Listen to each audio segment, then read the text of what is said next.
Hey guys, welcome back to the Smell the Leather Cricket Podcast, where we discuss all things cricket from an average Joe's perspective.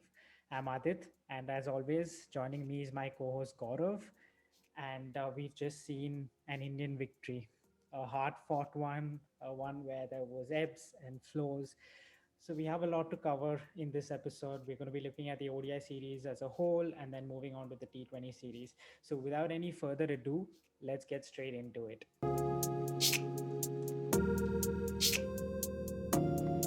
So, for the benefit of our viewers, let's just briefly summarize the third ODI in particular. India scored 302 with Hardik Pandya score again, just scoring a 92 not out. And then we saw them bowl out Australia for 289 and winning the game by 13 runs.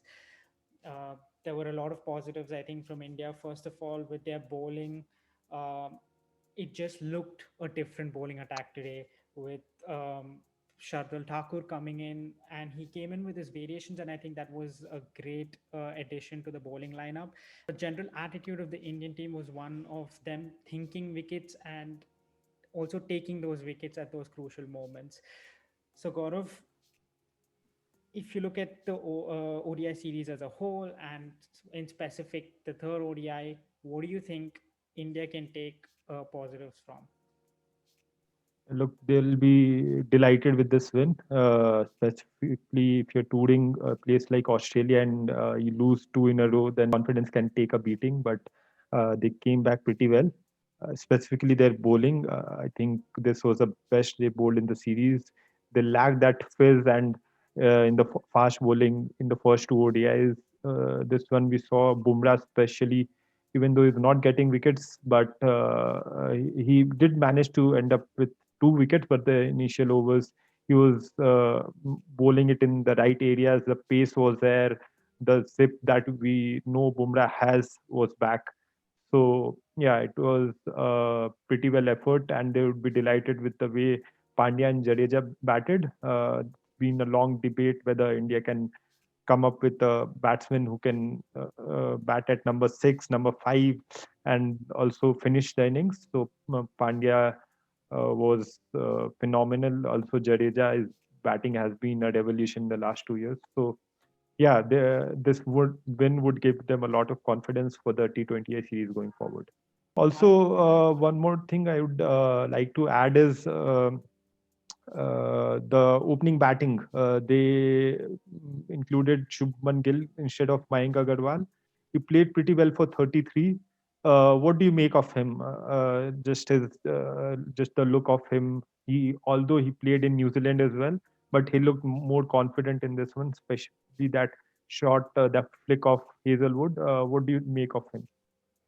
I think he carried over his confidence from the IPL into this particular game, and it's good to see that the international stage down under it did not affect him too much as he played pretty well. I think both Mayank and him have played well. They haven't got the big scores, but then they have played well throughout the series. So that's definitely one thing to look forward to for India, as well as if you look at Hardik Pandya in particular, for him, he's an all-rounder and he's used to impacting the game in all three facets. And then when you suddenly restrict him to just two and take away the bowling facet, it kind of affects some all-rounders, like we've seen with Ben Stokes when he initially had that injury and he couldn't bowl for a while. But then he's just shown that he's a great number six for India. He has that six hitting ability which you would need at that position, and he's got them out of trouble in all three games if you look at it. So I think that's a big positive for India, the batting in particular. Yeah, yeah. Pandya's batting has been the main positive that they can take out from this ODI series. Also, I think Virat batted pretty well in the last two ODIs. He didn't go on to score a century, but then I think his form from the IPL was a talking point that he was not scoring as we are used to see him score. But then I think the flow is back, and they would be hoping for him to continue that form in the T20I series and the one test that he plays. The series went 2-1 to Australia. So Yeah. obviously there are things that went wrong for India. Let's look at the bowling in particular. What do you think went wrong for them? Yeah, look, uh, I mean, to be honest, the first two ODIs, they gave away 370 and 389. Uh, but that pitch, if you look at that pitch, it was a pretty good batting wicket. It was mainly because of the lack of six bowling option. Otherwise, probably uh, they might have restricted Australia to scores around 340 or 345. I don't think there was a lot wrong that they did. The one thing that I noticed was how they bowled to Finch. So if you look at the last tour, 2018-19, Finch scored just a 26 runs in the three ODIs, and Bhuvneshwar Kumar got him out thrice. All of them were, in fact, two of them were bowled, and one was LBW. So it was again, like we spoke in our earlier podcast as well, that line coming back into him, which was the worry for Finch in the last year and a half. This time they didn't bowl enough in that area. If we actually look at the wagon wheel of Aaron Finch, he scored 249 runs in the entire series, and there were only 10 runs that were scored in that long off region, and only somewhere around probably 25 or 30 run in that longer region. That too, most of which is scored in singles when the spinners were on. So if you look at the third ODI, the ninth over that I think Bumrah bowled to Finch, four or five deliveries continues at that off stump, middle and off stump, where he was seen struggling again. So I think India missed a big trick there. Probably they could have also we saw how Shikhar dropped a catch in the slips. It was again that line on the off stump where his foot was stuck, the front foot was stuck. So yeah, that was one thing that Indian bowlers should have looked at, bowl more to that areas. And in fact, the last ODI, he didn't score a single run in that long off region. So it's a pretty alarming stat that India should look at least for the T20I series now that's gonna come ahead. Although, I mean, apart from this, you do you see any other, I mean, bowling changes that they should have made captaincy wise? Was there a trick missed from Kohli's point, or was it just Australia's batting brilliance? Yeah, so I wanted to touch on their bowling a little bit. Um, so the third ODI they got a wicket in the power play, but that was after 55 power play overs. Now, when you're not taking wickets up front, and if you couple that with the stat of them going for 200 plus runs in each of their first two ODIs in the back end of the 20 overs, you're going to be bound for trouble as a bowling unit. Also, you mentioned the lack of the sixth bowling option, but then if you look at Hardik Pandya, he came in the second ODI, and in the back end, I think in the 39th, 40th over, he came in and he used those variations. Uh, Now, my point is, why didn't we see those variations earlier coming into the play? As Virat mentioned in the post match press conference, that he sort of laid the blueprint for the Australian bowlers in that second game. But then India could have easily gone to those variations pretty early on, given they were going around the park. So that is something they should look at improving. And again, Saini, I think he was off in pretty much both the ODIs. Chahal as well. It was surprising to see him go around the park, and then Kuldeep Yadav came in and he was much more settled and picked up a wicket as well in the third ODI. So um, you can't really blame Kohli for those decisions, though you would want to give your players a chance before dropping them. So, I mean, do you think, apart from this, strategically, did you see Kohli missing any sort of tricks?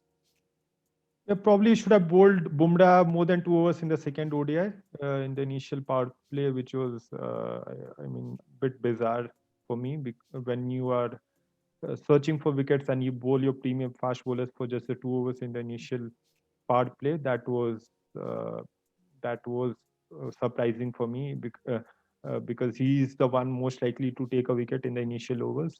Other than that, actually, you can't blame him because there were not many options that he had. Uh, Bowling wise, so yeah, Hardik did bowl 4 or 5 overs, but then overall, when you see he was uh, he was having options of only five bowlers. So, and when your two of your bowlers are going for over 80s and 90s, like Saini and Chahal did, then there's nothing much you can do. Yeah, good point on the variations for sure. In pitches where batting is easy and the batsmen are looking to score you for boundaries literally every ball, you have to got to try variations, not only Yorkers, slow balls, slow bounces, and yeah, Bumrah does bowl all those deliveries quite well, so it was surprising. Yeah. We've given praise to India's batting lineup throughout the series, but then do you see any problems or any things they should probably focus on with regards to their batting department? Yeah, look, I think there is a problem in that batting lineup. If you just look at that batting lineup, Shikhar Dhawan, Gill, Virat Kohli, then Shreyas Iyer and KL Rahul. Many of those batsmen seem like a batsman who have similar kind of batting styles. They take their time and then uh, explode at after say batting for 60 or 70 balls. So there are too many of them in today's day and time when one day internationals and scores are normally above 325, 330. You need someone who can take on the spinners, especially now that only four fielders are allowed between the 10th and the 40th over. Put pressure on the bowlers. If you look at the series, they didn't put much pressure on Zampa or on Glenn Maxwell. Even the third ODI, Glenn Maxwell bowled the second over, and he actually went on to bowl 4 or 5 overs in the power play. So yeah, that this just seemed to be letting bowlers to bowl in their line, which is gonna let you in trouble because if you don't put the pressure, eventually, and when you if you do lose wickets, there's just too much to do for the lower half. And I see only Hardik Pandya who can come in and change the game in 10 overs. So they need to look at someone like Surya Kumar Yadav probably who regularly attacks spin bowling. I mean, if you look Australian batsmen, they put a lot of pressure on Chahal. That's the reason they were able to get 70, 80 runs in the two ODIs. So yeah, that they need to look at players who probably attack more in the middle overs. That's where England has really blossomed in the last 5 years. They have so many batsmen who can just come in even at say 20 for three and not just look to consolidate but put pressure on the bowlers. So yeah, there is a definite case to be looked there. Just Your to thoughts on that? Yeah, just to add on to your point and sort of back your point up on them putting pressure on the bowlers or lack thereof. If you look at the second ODI in particular, they had 20 plus overs of dot balls. And when you're chasing 389, uh, you're just not going to win games of cricket that way. But they did come close. They fell maybe Uh, 50 runs short. So if they uh, had just converted a fraction of those 20 overs into singles and ticking the scoreboard over, I think that second ODI could have gone in India's favor. So, um, yeah, Yeah, that's right on the money. Because also, if you see the first ODI, they had more than 25 overs of dot balls. So literally half of the innings were dot balls, and same was the case yesterday for Australia. mm, So and they fell short of 13. So it was actually when you see, I mean, even the first ODI, they were in the first power play, they were more than 80 runs. After that, they somehow didn't push that run rate. And when you're chasing 370, they did manage to get 320, 325. So it was not like only how the scorecard showed. It was much closer than that. But yeah, your point about the dot balls is very valid, and yeah, something that needs to be looked at. for sure. Now, before we move on to the all important T20 series, a couple of lines on Australia's ODI series as a whole. Yeah, look, I think they did most of the things right. I mean, uh, their batting, Finch and Warner, they seem to be getting runs all the time once they are in Australian colours. Smith once apparently, like you mentioned, he got his hands back. So yeah, I mean, once he does that, it's hard to stop him. And to be honest, he was brilliant to score consecutive centuries in 60 balls and against a good bowling lineup. That was amazing to see from him. When you see a player like him and the class he possesses, and Maxwell again, I mean, all the three ODIs he was able to make an impact. So just this balance of the side looks great. Stark had an off series, but then Zampa and Hazelwood were right on the money and were getting wickets regularly. That was the reason I believe they were able to win the first two games, because even when the Indian batsmen were trying to go after them, they managed to get wickets regularly intervals. So yeah, looks a very good side. Uh, Once Stoinis is back, it will be even more stronger side. Yeah. Yeah. Now moving on to the all important T20 series.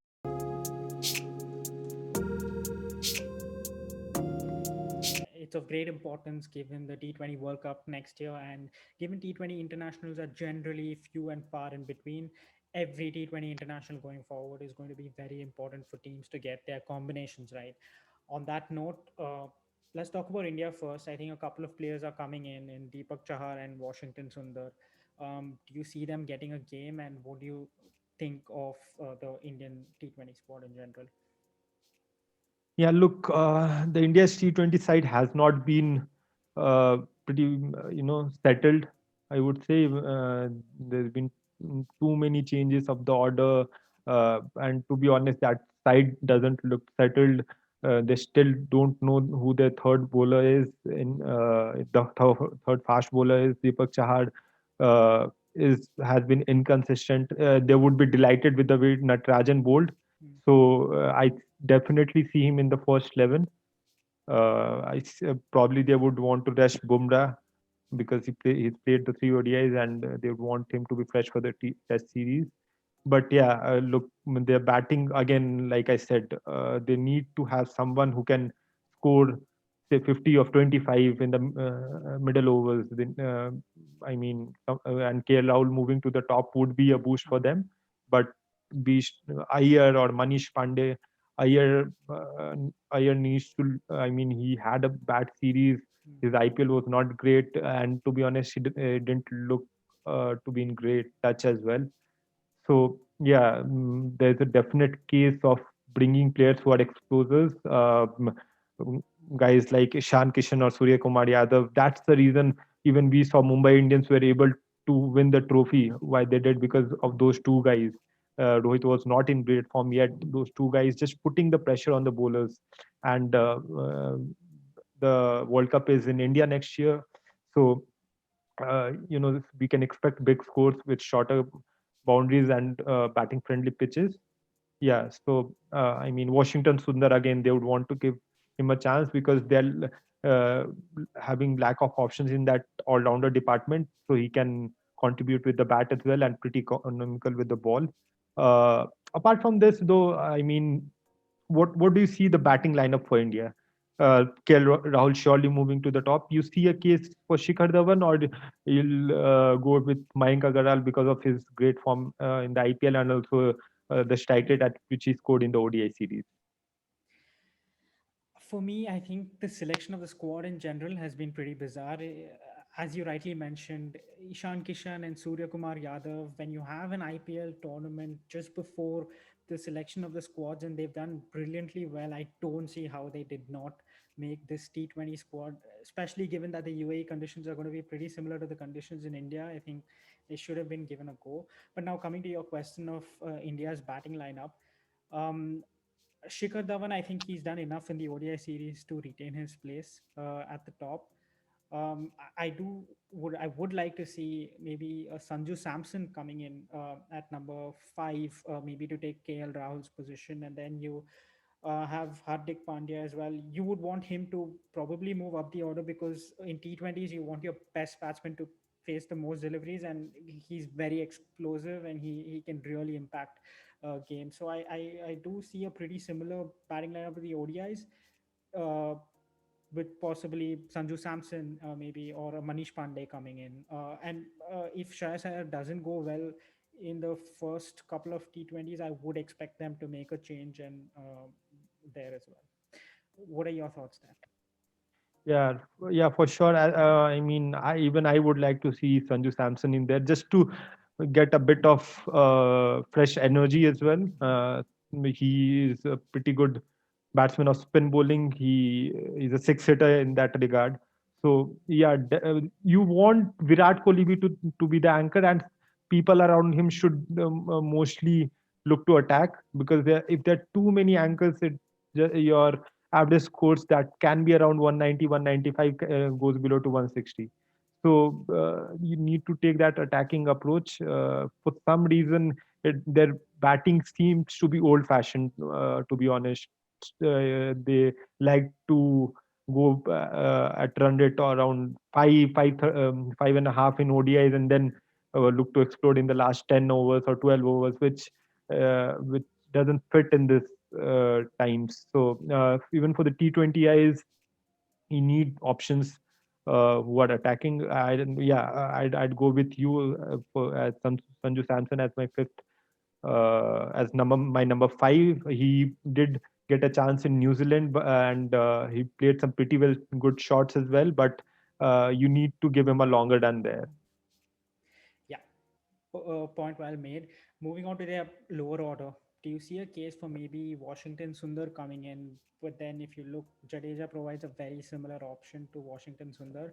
So, do you see a case of maybe Sundar coming in, or they going with Jadeja and four quicks? Given it's Canberra, we saw there was pace and bounce in that wicket, at least for the first T20I. Yeah, Jadeja is a shoo-in, I think, especially with the performance in the last ODI. They would look at the pitch. They would look at how the top five looks like. So I don't see them going with Jadeja and Washington Yeah. Sundar. Probably Jadeja for the first T20I, and Chahal or Kuldeep along with him, and the three quicks, because India normally likes to have two spin bowling options. So Natarajan is one. Probably they'll go in with Deepak Chahar as well, and either of Bumrah and Shami. So yeah, I mean, probably look at Chahal, Deepak Chahar, and Natarajan. Yeah, Natarajan is a definite shoe-in for me. So yeah, we'll have to wait and see. But it's more about, I think, the batting where uh, more attacking approach needs to be taken. What's your bowling lineup looks though? I think it looks very similar to yours. I completely agree with what you've gone there. Now let's move on to Australia. Warner is missing out, and Stark has had an off ODI series. Do you see them, or whom do you see at the top of the order along with Aaron Finch? Darcy Short, I think, for sure is pure replacement for Warner. I think they won't be too worried about Warner's and Cummins' absence, because I think they've got good replacements for them, and especially with the form of Maxwell, they would be delighted. Uh, just a beast in the T20I format, so they also probably would want to promote him up the order as well, just to put pressure on the Indian spinners. And the bowling, probably they would want to rotate bowlers in that regard. Sean Abbott wasn't that great in the third ODI, but they would want to give him one more go at uh, in the T20I series. Also, I think Zampa for sure would be there. Ishton Egar, I think, would definitely be in the 11 in the T20I series. So yeah, their squad looks settled. They'll just be wanting to do the basics right, and I think yeah, they should be good to go. Your thoughts on Australian side, the batting especially. I wanted to ask you, where would you bat Smith at 3, 4, and we saw him open for Rajasthan as well. So you would consider that as well. I think Smith comes in at three for me at his usual spot. Australia definitely missed the trick in the third ODI. They should have gone with someone who they were going to go with in the first T20I to open that innings rather than Labuschagne, because Labuschagne is not going to be an option going forward, at least at the top of the order. So I think Australia definitely missed a trick there. They have the option of maybe bringing in Matthew Wade or moving Carey to up the order. So as well as you mentioned, Darcy Short, but then he has been struggling against spinners. I'm not sure if they might go with him or maybe bring in Matthew Wade. Apart from that, I think it looks a very settled lineup. You have Smith at three, and you have a ton of options below that. So I think Yeah, they look a great side, the yeah, dangerous side, especially at home. Uh, but then, I mean, it's going to be a very interesting series for me. yeah, yeah, for sure. I'm excited about KL Rahul's opening, though. I think that would make a huge difference to India's batting. And hopefully, the statement that he made during the IPL that strike rates are overrated, which was, I think, a bizarre statement from anyone coming from his caliber. Uh, I hope he doesn't think that way, because there are enough batsmen who can control the innings and just go and bat as he does, because he's one of the best in the world at the moment when he is in the flow. 100%. Let's hope so for that. Now, the first Yeah, T20 is at Canberra and then the other two at Sydney. What are your yeah. series predictions? Oh, uh, it's a tough one. Look, Australia for sure looks a more balanced side, but yeah, I'd go with Australia 2-1. I'd go with Australia 2-1, just looking at the form and Rohit Sharma's absence. And yeah, there are few factors that you know mm, pushes the results towards Australia.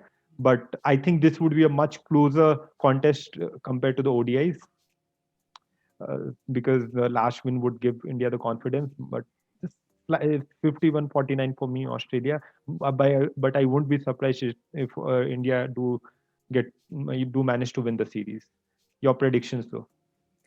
I'm going with you on this as well. I think Australia 2-1 looks like a good shout. India definitely will take confidence from that third ODI going into the T20 series. And as you mentioned, I think you summed it up pretty well. It will be a very well fought series, and we'll definitely cover the series at the end. So it's going to be great to see how these three games go. Yeah, for sure. Looking forward to it, and we'll be back with the post-series review and the test match preview as well. So hope you guys stay tuned, and there are a lot more stuff that's coming forward. It's a very special video as well that should be out in a couple of days. So watch out for that. And yeah, thanks a lot. Thanks, guys, for watching. Please consider subscribing as it really helps out the channel. Thanks, Gaurav, for your time. It was great catching up again, and see you soon. Thanks. Thanks. Cheers. Goodbye.